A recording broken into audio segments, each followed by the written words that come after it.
Hey everyone, and welcome to Ginger Prime. My name's Brian, and if you're a returning subscriber, what's up, Soul Nation? Thanks for coming in and checking out the Warrior Controller Guide. In this guide, as always, I want to help break down and make the Warrior as useful as possible when using a controller. However, these are just my recommendations. Feel free to take this and make it your own, and as always, if you have any questions, let me know in the comments below. I can see if I can help answer any of your controller or Warrior related questions down below, and if it needs, we can always do a follow-up video just to make sure we're all on the same page. Now, before we dive in, I want to say if you are looking for more Final Fantasy related content, I hope you check out Crystal Core Radio. It's a Square Enix podcast that I run and publish over at Ginger Gaming Radio. I hope you check it out. We've got a lot of really good content over there, and the link is in the description below if you're so interested. But let's go ahead and dive in to my Warrior Controller Guide and get to business. When using the controller in Final Fantasy XIV, there is a lot of options and a lot of power in this. However, it all comes down to comfort level and muscle memory. If you're coming from keyboard and mouse into using the controller, or you've always used a controller, note that there's a lot that you can do, and while this guide might not touch on everything that you can do with the controller, check out the controller guide playlist linked in the description. That way we have a full video just really going in detail everything you can do with the controller. Let me know what you think about that as well. But let's go ahead and start with kind of a summary and overview here of the HUD. This is really important because I think when it comes down to it, managing your HUD and getting the information that you need and that you feel is the most powerful, especially as a tank, that's going to be where you're going to draw a lot of strength from as a player. And I start here because typically people ask me how I put and access actions here on hotbar 3. But I do like to highlight that I do have my enemy list right here. This is going to tell me where I have the hate. I can go ahead and just move action help out of the way. So I'll have my enemy list here. It's going to tell me as long as I'm in the red with the different enemies that have been listed here, they hate me. However, if there is enemies that I have yet to have any kind of hate register, they might still be, doing their thing, attacking the healer, which is never any good. So just pay attention, be situationally aware of what enemies are doing and where they are. Over here I have the party list. This isn't as important to me unless obviously you start seeing somebody's life just dip and you're wondering why. They might be standing in bad, or they could have some kind of monster trying to eat their face on that side. But overall, this is pretty low key. This is just how I have my setup no matter what job I'm playing. Now I have it right here where I've got my beast gauge, hotbar 3, and this is hotbar 3 so that I don't have that hotbar or those numbers on the skills, because I like to communicate to myself a very clean UI. In fact, if I go and move this over, I can kind of just click down on the right stick and I can make these skills as large as I want. The whole purpose of this is to give myself the right information that I need so that way I can pay attention to what I need to be doing. And this could be any skills. I'll show you what I have, but feel free to drag and drop anything and all that you want on there. Then over here I've got my cross hotbar 3 left and right, and then I have my main cross hotbar, limit gauge, experience bar, all that stuff. Not as important, but my status enfeeblements and status info enhancements are listed right here. They kind of stack. My debuffs are up top. Anything that's buffing me is right here. And then up top, actually, I have like food buffs, free company buffs listed because these aren't as important and these usually last longer. And as a part of the heat of battle, this is kind of where I find that I have the most use for them right there. Now under character configuration, under the system menu, this is where we have a lot of strength from our hotbar settings themselves. Now I have hide unassigned slots, so if I turn that off, you can see all my floating hotbars listed here. Floating hotbars are great if you want to like build out your own kind of rotational like memory guide as you're learning the job, so that way it's when in the heat of the moment you don't have to think about it as much, as well as anything that you want to naturally kind of click on. If you're a 100% controller player, no keyboard and mouse, this isn't going to be as useful for you, but since you can use a keyboard and mouse on PlayStation, and you can also use keyboard and mouse on PC, obviously, you can do that. Now, I also have turned off display hotbar numbers. If I turn them on, you'll see these floating numbers around. I prefer not to have that, and I go from there. Now, under the sharing tab, you can see primarily most of my hotbars are not shared except for 7 and 8 here on the cross hotbar, and 7, 8, 9, and 10 for my standard hotbars themselves. This means that they are job specific, so you change your job, you're going to have a whole new hotbar. Anything that's checked is going to have that sharing ability, and this comes into play especially with 7 and 8, and I'll show you guys that here in a little bit. Under the cross hotbar, I have always enabled. I have display hotbar help turned off. That's when I hold down the trigger. I don't get these floating names and things like that. Typically, when you play, you might want to, when starting, you might want to turn this on. It will tell you the name of the skill just to help you learn skill names and things like that. But eventually you can be able to turn this off without any problems. You can say use pet hotbar, use mount hotbar, enable duty action input, and display controller guide. You can just turn and play with any of that you want. I work in hold because this gives me the most features at all possible. But if you're struggling, if you've got some kind of, like if it hurts to do that, you can always put it on toggle or mixed. Toggle allows it to where you press it once and it's going to remain active until you press it again. And mix acts kind of as a blend of both. But note that you will lose access to either the cross hotbar or the W cross hotbar if you're in toggled or mixed mode. Now here we have always displayed the W cross hotbar. These are these hotbar floating out here. And I also say return to my cross hotbar after W cross hotbar input. This means that anytime I use a skill, it's going to automatically return my focus right back down to the main hotbar. So it works real well that way. And then I have it to where you can position it separately. You can turn that off, and you can see I barely use this, and it's just a different sizing perspective. So you have full control over it this way, or you can use the standard default that they've got set up right there. And finally, under custom, I have enable expanded controls with the LT plus RT. So LT plus RT gets me an additional hotbar, and I have additional skills listed here, and we'll go over my full skill rotation, etc. in just a second. And then I have right trigger plus left trigger equals my mounts, my sprint, my limit break, my Wanderer's Tales, and a couple of macros, and I'll show you guys that here in a little bit. Now, I have enabled W cross hotbar with simultaneous LT and RT double tap. That's how you can get into that action. But you can see here under cross, if you're struggling with trying to get into it, you can adjust the input timer accordingly. I use the default 25. You guys can play around with what ends up feeling the most comfortable for you in that regards. But I also have hotbar 3 left and 3 right. And what that means is that this is going to be linked to hotbar 3. It also means I can't drag and drop a skill onto it. It's just not going to work. It's not going to play that way. You can only drag and drop skills onto hotbar 3. And if you hold down like R1, excuse me, let me go ahead and say apply for my changes. If you hold down R1 and you go to 3, you'll see that these are 100% mirrored because this is actually what it's pulling from. This is where it's set up. And you'll notice that if I just tap R1, when I have my weapon put away, it only toggles between 1, 7, and 8. But here, if I go ahead and pull out my weapon with the down, click on the left stick, if I hit the R1, it's not going to tab. I don't want it to accidentally change pages on me. So I try to keep this as a one pager as far as that goes. Anyhow, that's kind of how I've got that set up. And if you want to be able to enable the customization when you're sheathed and when you're away, this is how it's done. You can see here when my weapon is sheathed, I can toggle between 1, 7, and 8 just by tapping R1. Or if it's when my weapon's drawn, I have it locked right now just to hotbar 1. So hopefully that's been educational and it helps to some degree. But it's this time I kind of want to dive into the actual skills that I'm using. Up here on my cooldown reminder bar, and you can place anything you want here. Sometimes I like to keep it clean and keep it simple. I want to make sure every 90 seconds I've got inner release as a part of my mind that I'm prepared to be able to go and release the beast, so to say, with warrior. Then I've got onslaught. This is going to have that cooldown. The fact is it's got a 10-second cooldown and a cost to it. It's not my favorite. I'm not knocking warrior whatsoever, but I just kind of, I don't know. I think onslaught could end up being reworked and I'd be perfectly happy with it. All in all, then I have reprisal because this is a great AoE, or just anyway, whether you're the off tank or the tank, reprisal is going to come into play. 60-second recast. It's going to reduce the damage that enemies can deal by 10% in an AoE. So big pulls, really good for this. Bosses, especially if they're going to do a tank buster and you're the off tank, or hell, even if you're the tank, be able to pop this on and just spare yourself some damage. Take a little pressure off your healers.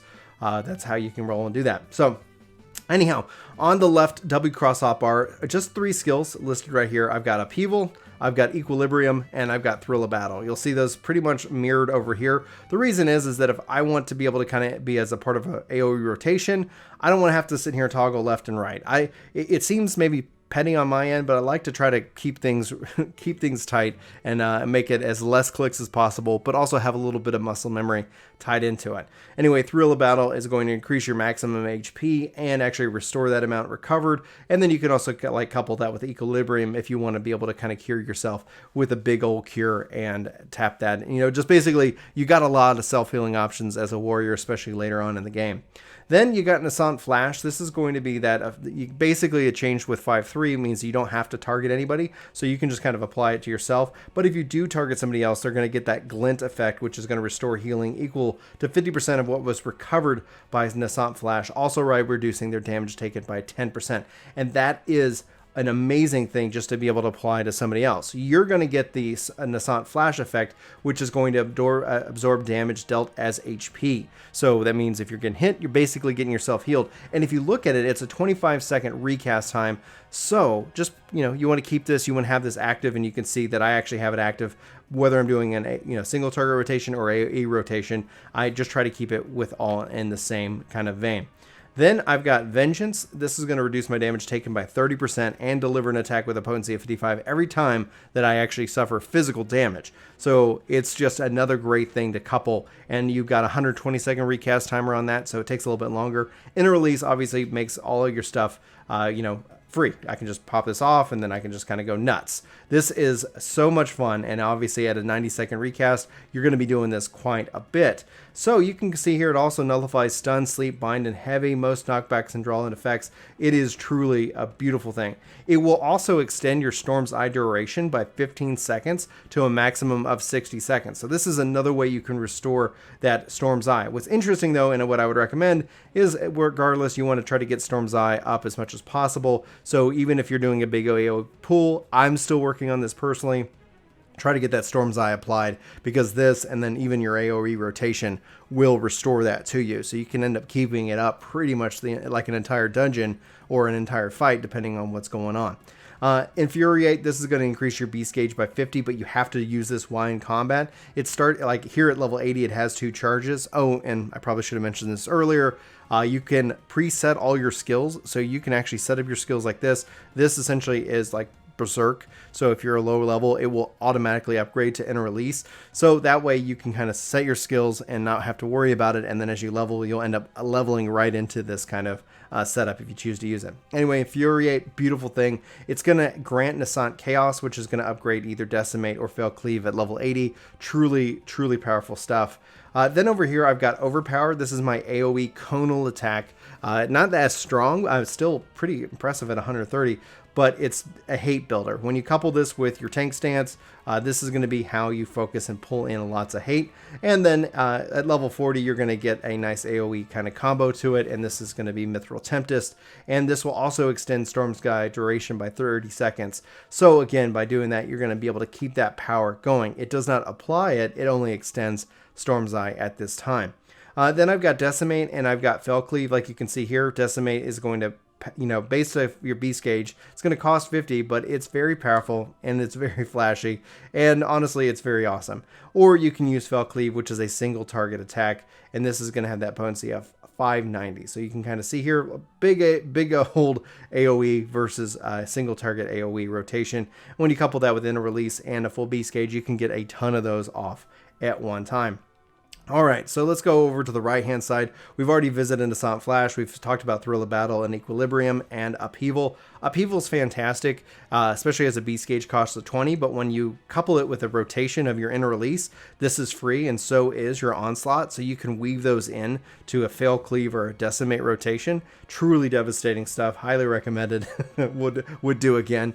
And then over here on my right-hand side, I've got basically my single target rotation, where I can go from Heavy Swing to Maim to Storm's Eye, or then Heavy Swing to Maim to Storm's Path. And this is going to increase my beast gauge a bunch, and this is going to give me that wonderful, beautiful bonus of damage with Storm's Eye, and so that's going to increase my damage output by 10%. So you want to try to keep Storm's Eyes up, and because this will help refresh it, and then this will help build up your beast gauge. The nice thing with the change with 5.3 is this will actually stack up to 60 seconds cooldown, so it does give you plenty of time to play with your rotations.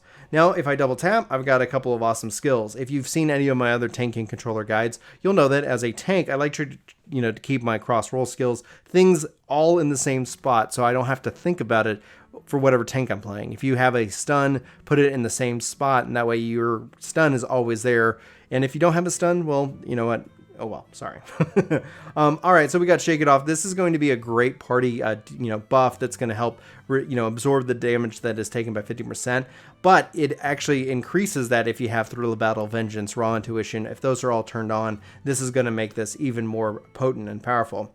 Raw Intuition has been changed, actually. It used to have kind of a negative side to it, but now it just reduces the damage taken by 20%. It does share a recast timer with Nascent Flash, so keep that in mind. So you can use this or you can use this, and the fact is this has a recast timer of 25 seconds, so you can kind of play between Nascent Flash and Raw Intuition now.